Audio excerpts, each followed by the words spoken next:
ಎಷ್ಟು ಜನ ಮದುವೆ ಆಗಿದ್ದಾರಲ್ವಾ ಪ್ರಪಂಚದಲ್ಲಿ. ನಮ್ಮ ದೇಶದಲ್ಲೇ ನೋಡಿ, ನಿಮ್ಮ ಊರಲ್ಲಿ ನೋಡಿ, ನಿಮ್ಮ ಸಂಬಂಧಿಕರಲ್ಲಿ ನೋಡಿ, ಎಷ್ಟು ಸಂಸಾರಗಳಿದೆ ಅಲ್ವಾ.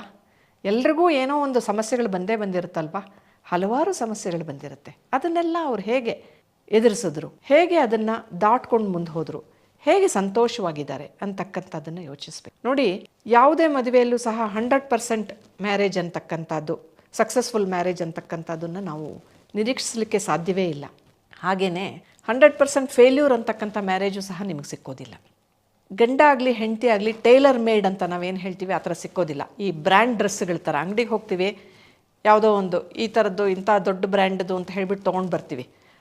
ಅಷ್ಟು ದುಡ್ಡು ಕೊಟ್ಬಿಟ್ಟಿರ್ತೀವಲ್ಲ, ಹೀಗಾಗಿ ನಾವು ಆ ಬ್ರ್ಯಾಂಡ್ಗೋಸ್ಕರ ನಾವೇನು ಮಾಡ್ತೀವಿ ಅಂದರೆ ನಾವು ಚೆನ್ನಾಗಿ ಕಾಣ್ತಾ ಇದ್ದೀವಿ ಅಂತ ಕೆಲವು ಸಲ ನಮಗೆ ನಾವೇ ಅಸ್ಯೂಮ್ ಮಾಡ್ಕೊಳ್ತೀವಿ. ಟೈಲರ್ ಹತ್ರ ಹೋಗ್ತೀವಿ, 10 ಸರಿಯಾಗಿ ಬ್ಲೌಸ್ ಹೊಲಿಸಿರ್ತಕ್ಕಂಥ ಒಬ್ಬ ಟೈಲರು ಒಂದು ಬ್ಲೌಸನ್ನು ಕೆಡಿಸ್ಬಿಡ್ತಾಳೆ ಅಥವಾ ಒಂದು ಶರ್ಟನ್ನು ಕೆಡಿಸ್ಬಿಡ್ತಾರೆ.